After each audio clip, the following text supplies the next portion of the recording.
Stand up right now. Just press stop on the camera, please.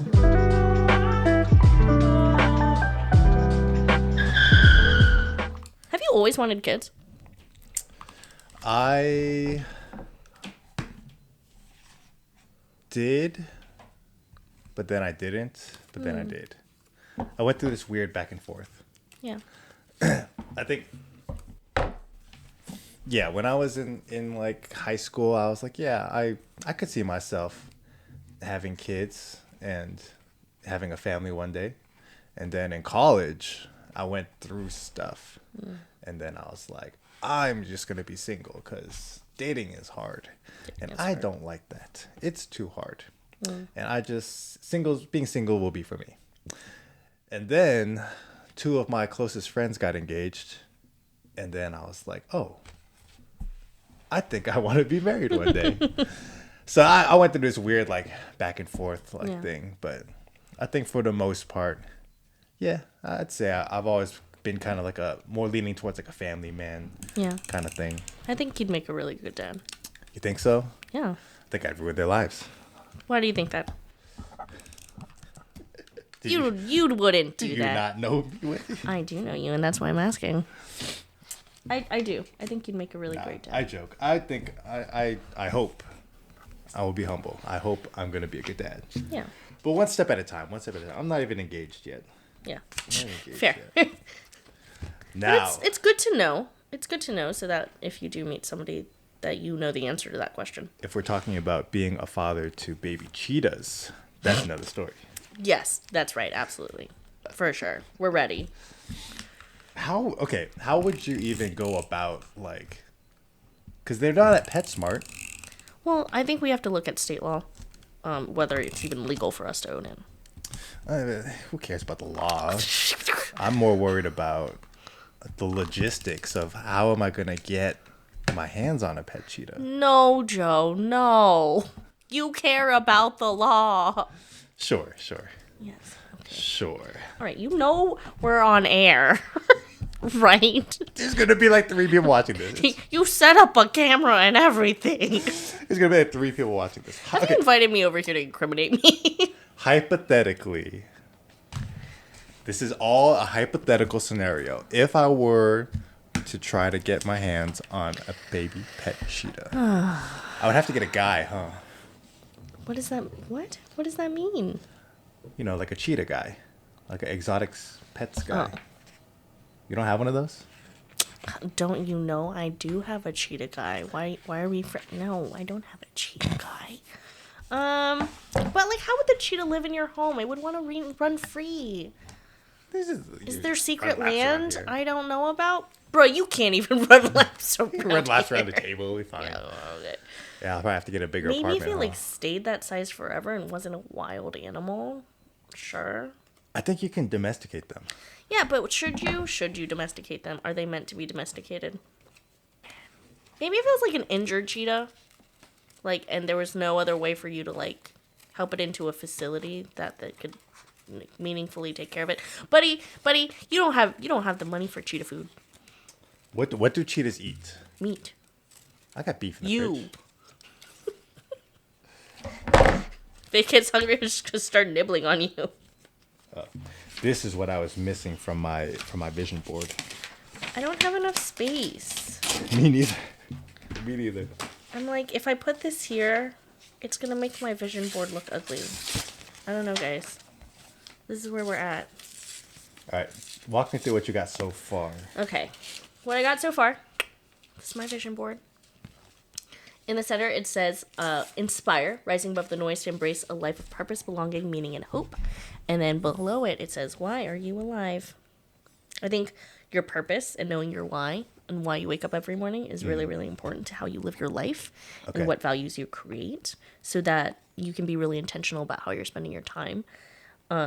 And making sure that the time that you're spending on things are helping you achieve certain goals that align with your values. And if you don't know your why, you can't have that. I have this other quote that says, I'm my happiest, healthiest, and most productive self when my environment has some order and beauty to it. Sounds like you. And I felt I connected with that. And then there's this other book, these two books I haven't read, but I like the titles of it. Fired Up by Shannon Watts and Life Worth Living by Miroslav Volf. And I'm not going to try to pronounce the rest of those names. Okay. The book Fired Up, without reading the description of it, what do you think it would be about? It's about how to turn your spark into a Okay, flame now you're and reading. come alive at any age.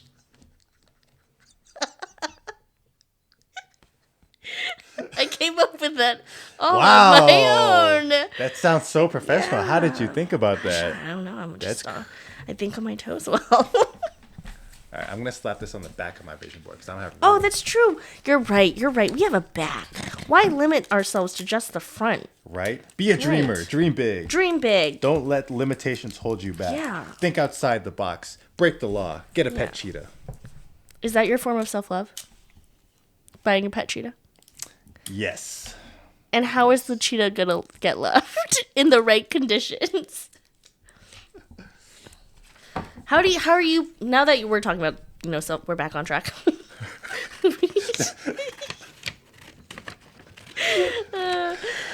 Anyway. Do you have ADHD?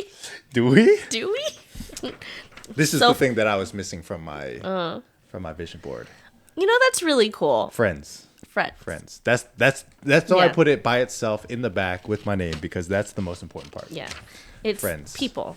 Yeah. People are why we're here on Earth. There's a quote that I saw. I'm paraphrasing again, but it's basically like the legacy that you leave is not measured by money or fame or accolades, but it's by the impact that you've made on the people around you and the depth of your impact.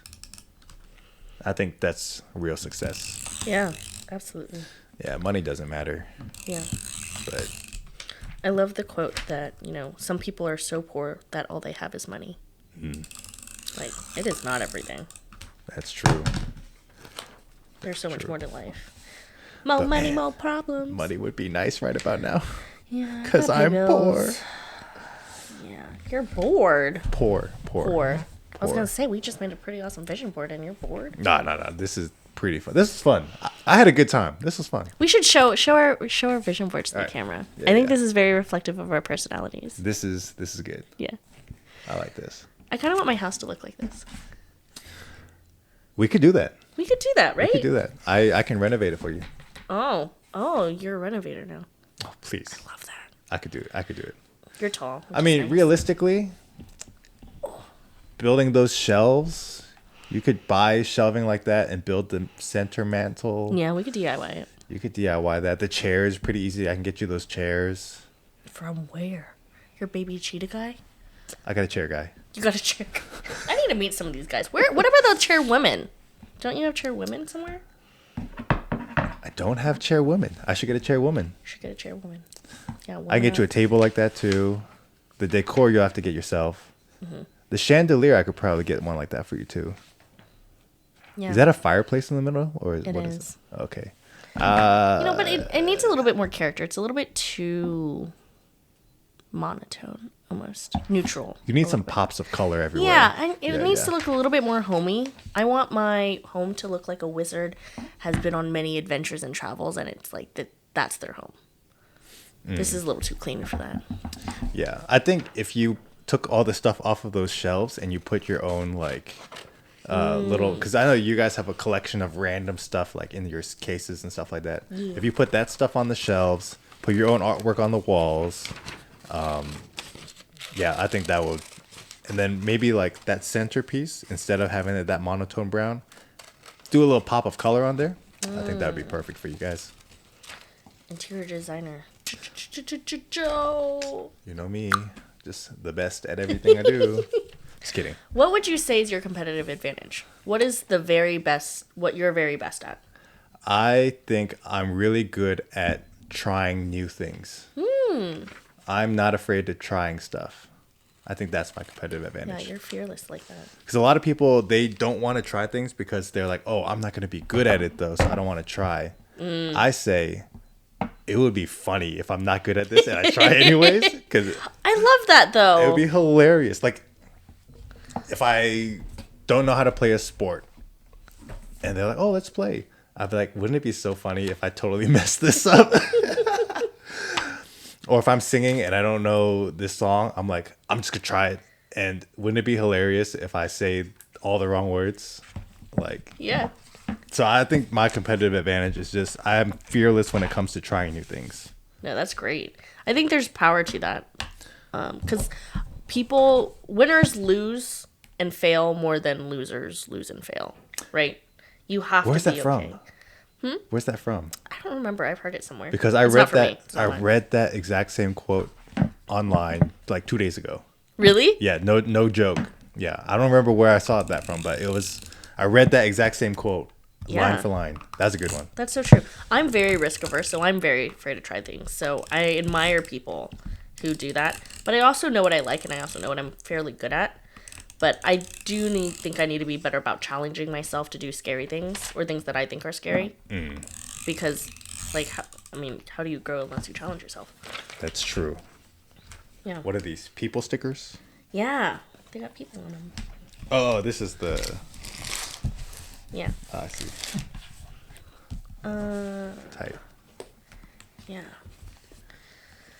But, so that's your competitive advantage. What else? Like, what are some God-given talents that you think that you have? Where do I begin? Just everything. Everything. Everything I touch is Interior gold. design, having, like, guys for everything, chair guy, cheetah guy. No, jokes. I'm joking. That's a good question. That's something that me and my therapist also have kind of been going through. Like, just figuring out what I'm good at, what my strengths are, where I am. I don't know. I think you're very good about making people very comfortable around you. Like, you have just, like, a charm and a grace that is, like, very easygoing, and like, you can get people's barriers down. In, like, the best way. Like, not in a deceptive way. Because See- you do truly, like, care about them.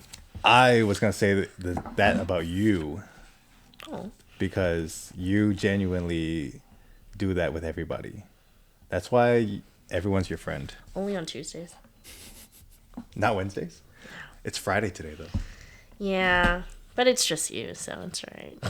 Well, I even said it at your speech at your wedding. Like, Yeah. you have a way of, like, when you walk into a room, you just have a way of making everybody feel like they've been friends with you for years.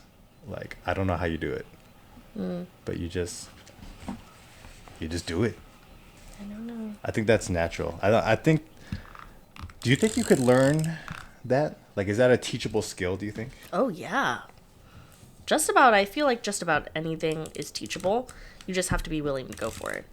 Obviously, some people are wired differently and are maybe not naturally inclined to be a certain way, but you can definitely learn.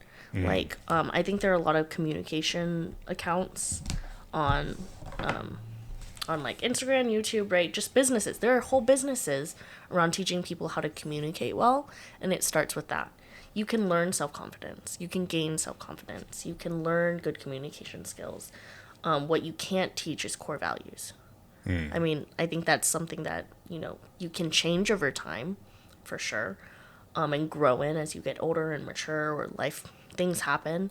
But absolutely, yeah.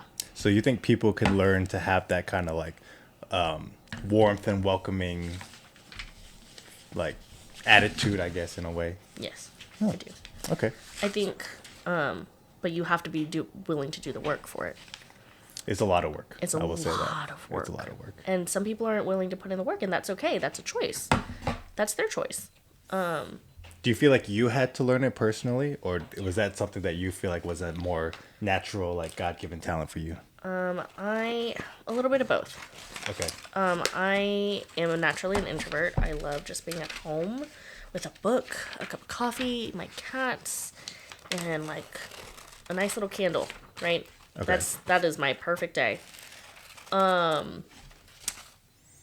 But on the flip side of it, what you would call an ambivert. I Sorry, can turn my it foot's on. falling asleep. Same. I gotta sit like this. I'm a ambivert, so I can turn it on when I need to for, like, work or parties for a limited amount of time, and then but I have to, like, go home and recharge for sure. But I think one of the best things my parents did for me was growing up, we would go to like we would hang out with their friends, right, who also had children, right, and or company events for my dad, and they would force us to talk to adults, right, and so we couldn't hide in the corner with our phone or a game. Not that I had a phone back then, but like games, or we couldn't hide. Our parents made us talk to people, Right. and thankfully, like the adults that we were around were very kind and would talk to us, right, and took the time to do that. So I grew up constantly around adults, so I was very, very comfortable with them. So I actually get along better with people who are older than me than typically people my own age. That's why we're friends. Yeah, you an old man. I am. I can smell it. My bones. Your bones. So I think that was probably one of the best things that my parents did for me. So because of that, I got a lot of opportunities to interact with other people, other adults, people different than me, different life stages. But I think also on the flip side, I think I'm also very genuinely curious about people. I like to hear people's stories. I like to know about them just because everybody's interesting. Everybody's got a story. And it's amazing what you can learn from people. And so I just like to get to know who I'm talking to. So, you know. But it can definitely be learned, I think, personally. I found a good one for you here. Yeah. If you see me eating salad in a restaurant, I have been kidnapped and I'm trying to signal you. That is mine. Yep. That is me. That's for you. My problem is so Asian like this. I'm too cheap to get salads because I'm always like, I can make that at home. And then do I? No. And the salad's like $12 and a head of lettuce is like $4 at the grocery store. I'm like, I can make like 3 of these for the same price. It's crazy. Yeah. But then do I ever do it? No. So I need to be a little bit better about that. Well, Growth. I think it's good that you brought up being curious about, just naturally being curious about people. I do have these conversation cards that I want to. Ooh. We're gonna do as part of a segment of the show. Okay. We have deep cards and we have light cards. I'll let you pick one. All right. Sorry, I'm just like. Let's do one of each. All right. Which one you gonna do first? We'll do deep first. All right. I'll let you pick one. Okay. Pick a card. Yeah, pick a card. I'll fan it out. Make it more fun. I'll use my voodoo vibes. This is what I do in Catan when I play with my sister. When I put the robber on her, she always gets so mad at me. Oh, the robber sucks. I hate the robber. It's strategic. And I don't know, something about my sister and her face. She's not a great liar. And I can just like tell from her cards the way she like looks at them, places them, or even when she does it like this and she doesn't know, I can tell which card she doesn't want me to get. So I like use my sister voodoo, and I'm like, I always pick the card. And like I think 8 out of 10 times I usually pick the card she does not want me to take. And so I got some magic powers here. Dude, did I ever tell you the first time I played Catan? I was learning the rules, right? And so my friends, I'm playing with my friends. One of the girls I'm playing with, she's like teaching me how to play. She's like, oh, like this is like a good strategy. Like this is how you do it. Like this is how the rules go, whatever. So I'm like, okay, like, and she's like this super nice girl too. Like she would never like be wary of them. So then I'm like, oh, okay, she's giving me good advice. Like it makes sense. Like this strategy makes sense. She won the whole thing, and I lost it. I was like, it's your first time playing. I was like, you played me. I got played. No. You just got to get better at Catan, bud. I do. I do. We can practice. All right. Okay. Have you ever been in love? How do you know it was love? Dang. You had to pick this card. I got the voodoo. It was the card you didn't want me to pick. Yes. You're freaking voodoo. I'm calling Rebecca right now. I'm going to tell Rebecca. You know what Wendy did to me? She used her voodoo. She'll know exactly what you're talking about, too. I think you should answer this question first. Oh. Being a married woman. Well, then yes. Yes, I have been in love twice, actually. How do you know? That's a great question. How how do you know it was love? First time I fell in love, it was kind of like very much crush, head over heels, like young high school love. Good times. Right? Good times. Like, you don't know diddly squat sometimes. Well, there are some very mature high schoolers out there. I don't know. But when I was in high school, I didn't know diddly squat about romantic love, right? For movie kissing scenes, I was like, right? I was like, who thought of kissing? Who thought it was a good idea to stick your mouths together and share saliva? Ew, yuck. Right? And so it's just, I think, physical bodily response of, like, your heart would get faster, you would just kind of pine to see them. I would like physically blush. I have like a natural blush, but like I would be like red, and they'd be like, "Are you okay?" And I'd be like, "No, I'm Somebody not." help! Help me!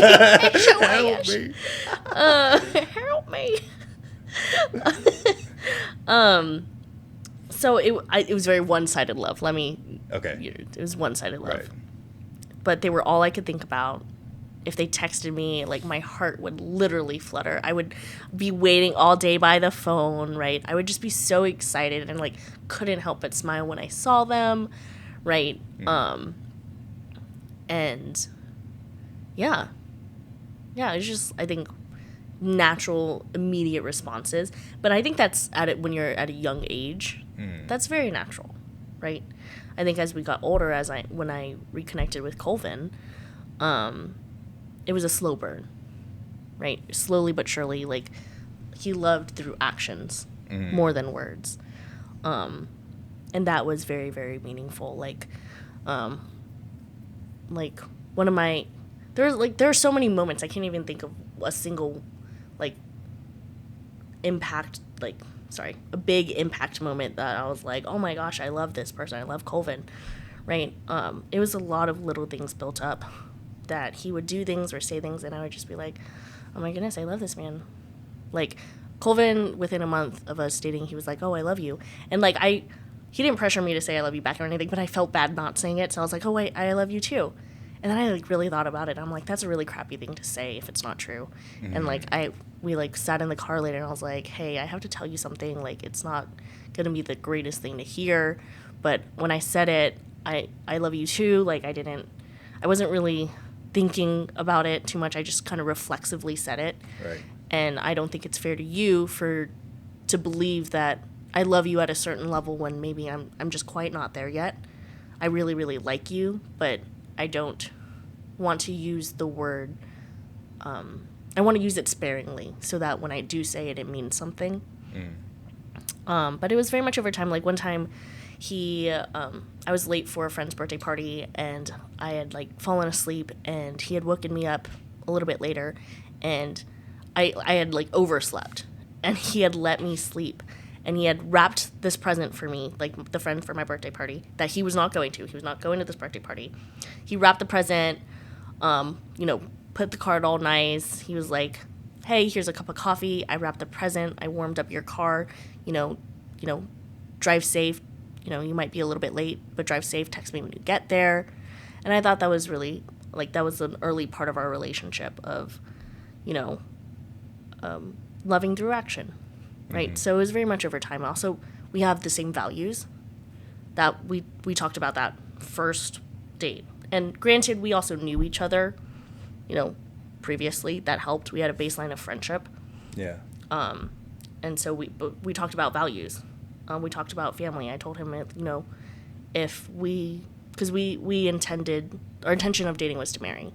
So we really wanted to talk about these things on the front end so we didn't get too far in and then realize, hey, we don't have values that align. We don't want the same things in life and almost like waste our time, right? Yeah, that's super important. That's super important. But I told him, I'm like, if my family doesn't like you or your family doesn't like me or our families don't like each other, this is not going to work out. I'm a big believer of you marry the family and that some things you've got to click somehow. Like, I don't believe in bringing family tensions or creating those. And, everybody's different. But that was really, really important to me. But yeah, how do I know his love? It was through through actions. Through, us having the same values. And he's really sweet. And you married him. And I married him. He's my person. Yeah. We still remember 7th grade Colvin. We remember puberty, Colvin. I hope he doesn't remember puberty, Wendy. That's embarrassing. Oh. No, you don't. We're not even going there. Oh no. We remember that no. We remember that too. Thank goodness for Jesus. Ooh, that could have turned out. God Wendy is real. could have. Yeah, I could have turned out very differently. What about you? Have you ever been in love? How do you know it was love? I had a really skewed view of it when I was younger. Because when I was dating in high school, I thought it was love because I felt jealousy, which is really weird. But Interesting. there was this girl, and we were kind of like talking, and we weren't like dating yet. But it was pretty clear that she was into me. It was pretty clear that I was into her. So then I was like, oh, okay, like I think I'm interested in her. But I wasn't quite ready to be like, oh, well, is this someone that I want to pursue in a relationship? So then I was like, just kind of like thinking about it. Maybe let me sleep on it and let me think about it. Because I don't know yet. Yeah. But I found out she was hanging out with another guy, and he I remember you telling me. took her home, and I think it was like on Facebook or something, and she like posted pictures of them hanging out, and I just remember in my gut I was like, oh, I don't like seeing that. That made me feel weird. What the heck was that? And I realized, oh, I'm jealous. Like I didn't like that because I felt really jealous. And for me, that was like an indicator of, oh, well, if I feel these feelings of jealousy, then that must mean that I love this person. It's like a natural Yeah. pathway. Yeah, I can see that. I don't know if I would say it's the healthiest way of it, to indicate that you're in love, but that's just how I interpreted it back then.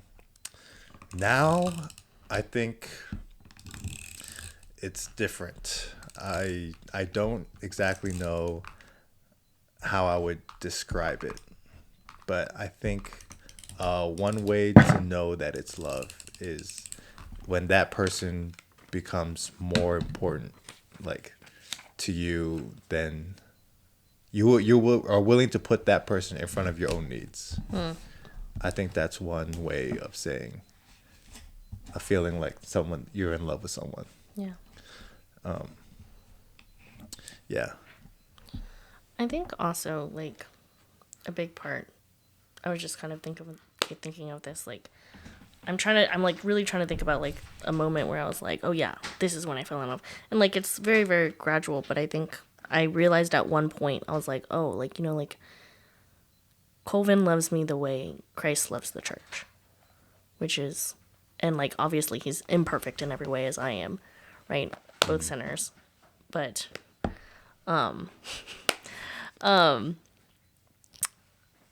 yeah, and so he loved me the way I think Christ would want him to love me, and that was a big moment of realization. And yeah.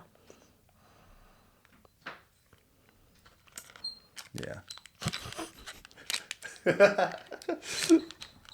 That was a good answer. That was a really good answer. I think. Yeah, that's so hard to come by. It is. That's really hard to find. Surprisingly, I thought it wouldn't be this hard. It's unfortunately a rare quality. Surprisingly, it's hard to find people like that. Yeah. So. But they're out there. So yeah, you're lucky. I am. You're lucky. I think I was also very selective. Coleman was my first boyfriend. So I'm a little picky. Yeah, I mean, I got a lot of my friends telling me that I'm too picky now too. I think it's important to be picky in the right ways, right? If it's like, oh, he has to be 6 foot tall, he has to be like that. I think, like, if it's like based off of like looks and aesthetics, like that's gonna all go away. I don't think you should be picky in that space. All women are beautiful. All men are beautiful in their own ways. But what was it? Where was I going to say? You should be picky on the right things, like personality, character, values. Yeah. You absolutely, because if you're not picky, you're going to just have a terrible marriage, right? You're going to pick somebody that is not right for you.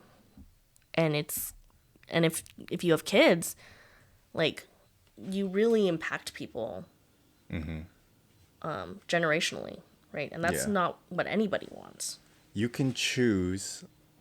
Oh, sorry. The quote that I'm thinking about is, you can't choose who your children turn out to be, but you can choose who their father or their mother is. Oh, I did see that. That is fantastic. That was a good quote. That was a good quote. Yeah. That's why I think, it is. It's sometimes it is good to be picky because they don't get to choose who their parents are, but you get to choose that. So if you're like, if you want to start a family one day, like, you got to think about that stuff too. Yeah. Like, Like, I would rather be alone by myself than with someone who doesn't align with the same values as me and would treat me poorly or isn't willing to grow. Like, thankfully that's not the case for me, but that is for a lot of women. So, and that's unfortunate. But you should be picky in certain things. Absolutely. I agree. Have standards. All right. You want to do one of the other cards? Yeah. Let's do it. What are the top 3 travel destinations you haven't visited yet? And what do you want to see or do there? Literally, I just picked a sticker that said travel. Oh, it's a sign. The voodoo. Ooh. And I'll put passport on my vision board. So, there you go. Actually, a great question. I'm going to get annexed from the church for witchcraft. Photo. Ooh. Not serious, guys. I don't really have voodoo or magical powers. I just have Jesus. What was the question? Okay. Top 3 travel destinations. Ooh, I would love to go to New Zealand. I think that seems a big one for me. Okay. I would just sightsee. I would just see creation. I would love to visit Switzerland. I would love to see just beautiful things, beautiful places. I'm trying to think. Where else would I visit? I want to visit one of like the national parks, like Yellowstone, right? Nice. Right? Like, yeah. I think that's local. It's here. I can do that pretty easily with money. But yeah, I think those would be really neat to see. I did hear, I was in a Bible study and we were talking about Revelation and New Heaven, New Earth coming and combining together. And we were talking about, like, somebody had heard somebody else say, like, oh, like, I don't really have a big travel bug. And, like, that's okay. I would rather see the world with heaven combined in its perfected sense. Ooh. And see it that way. But which I thought was really a unique statement. So travel to the future. Like, they would, like, travel the world when New Heaven and New Earth combined. Okay. Right? And see everything in its perfected state. Right? Because we live in a sin of brokenness and hate and, sin. And a lot of hate. There's a lot of things that aren't right, and there's a lot of injustice in the world, and there are a lot of things that aren't perfect. Right? And I thought that was really, really interesting. Nice. Yeah. What about you? Japan for sure is one of my top. Because of the food, is mostly it. I love Japanese cuisine, so the food for sure. Oh, yeah. So Japan for sure. Mexico or Puerto Rico. I've been to Puerto Rico before. Never been to Mexico, but Puerto Rico was great. Wow. Love that place. So I would definitely do a trip back there again because I didn't get to do everything I wanted to do there. Or I want to do like an all-inclusive resort. I want to say all you can eat. All-inclusive resort in Mexico. Well, I guess the question is places that you haven't visited yet. So Mexico then. Yeah. So Japan, Mexico, and then I want to go to. Have you ever been to Banff in Canada? No. Oh, okay. So in Banff, I've never been there either, but apparently there's like this really beautiful scenic like hiking trail that leads up to like the lake or something like that, and it's just like amazing. Wow. Like there's like photographers go out there just to get pictures of that lake. Like specifically, they will travel there for that photo. So I was like, oh, I gotta go see that. That's gonna be sick. Yeah, because like the hiking and like the pictures. Oh, yeah, that'd be my top three. It's beautiful. Sounds great. Here, Washington and Montana is also really beautiful. Oh yeah, yeah, yeah. Yeah. Montana would be I sick would too. love to go there. All right, you finished up with your vision board? I am. All right, Okay. show me. Show me This what you is got. the better looking side. Okay. All right. We already talked a little bit about this. And then this is the kind of follow up side. It's a little bit darker. More cool tones, you should say. But it fit all of the other stuff that I cut out. So, Nice. here it says saved in Christ. Here it says serve the Lord. And here it says, I'd like to announce I have no idea what I'm doing. PSA. PSA. And it's got like a little poem that I thought was cute. This down here says ignite, sparking conversations that change lives and move humanity forward, one person Oh. at a time. That's awesome. Right? I thought that. And then it says travel. And then this is a table full of people, you know, just breaking bread together. And this is what I would like my home to like at least somewhat look like, but a little bit more homey than this. So yeah, it's all clean and everything. Nice. What about yours? I like it. Yeah, mine is. We went through all the other ones, and then I put on the back a picture of a bunch of guys playing basketball because friendship, I think, is the most important thing. Yeah, So that's what I want for my life. I love that. Yeah. All right. I think in the sake of time, we're going to Yeah. wrap things up, but I want to finish off one last segment. At the end of each podcast, we do a minute of wisdom or life lesson or whatever. Do you have any wise words or anything, any life lessons you want to impart to the audience before we go? I have a couple. Okay. All right. One, know your why. Know why you get up every morning. And if you don't know, figure it out. That's only something that you can figure out. And so take the time to really do that. And that it can change over time. I think that's growth. That will really help you focus your mission, vision, and values. I really got that from the book 7 Habits of Highly Effective People by Stephen Covey. I would say also what you feed your eyes and your ears and your mouth, right, are really, really important. So the content that you watch, the music that you listen to, the words that you're listening to, what you eat are all really important for self-love and health, right? So if you're trying to go in a certain direction, especially like spiritually, be mindful of that because it does impact you. Communication is key. I know us ladies, we like to say, you know, if he wanted to, he would, and it's very, very true. But you gotta communicate things, right? I would say over communicate. People aren't mind readers, and communicate things kindly. One thing I had to learn in my marriage was that, you know, if you speak to your husband as a fool, he will act as a fool. If you speak to your husband as like a king, he will rise to the occasion. I really had to learn that well because sometimes I wouldn't speak kindly. So communication is key. We don't do life alone ever, right? And if you have poor communication skills or aren't communicating things that the way they need to be communicated, then you're gonna have a lot of trouble, and that's the source of a lot of issues in the world, and a lot of solutions to a lot of things in the world. I mean, like, can you imagine what the world would look like if every person on Earth had at least one courageous conversation that was necessary for them to have in a meaningful way? Like, that would transform the globe. So communication's key. Nice. Yeah. Awesome. Yeah. Well, thank you, Wendy, for joining us on the podcast. Appreciate it. See you guys next time. Bye. Bye. That's a wrap. That's right. That was a bad high five. There we go. My leg is asleep.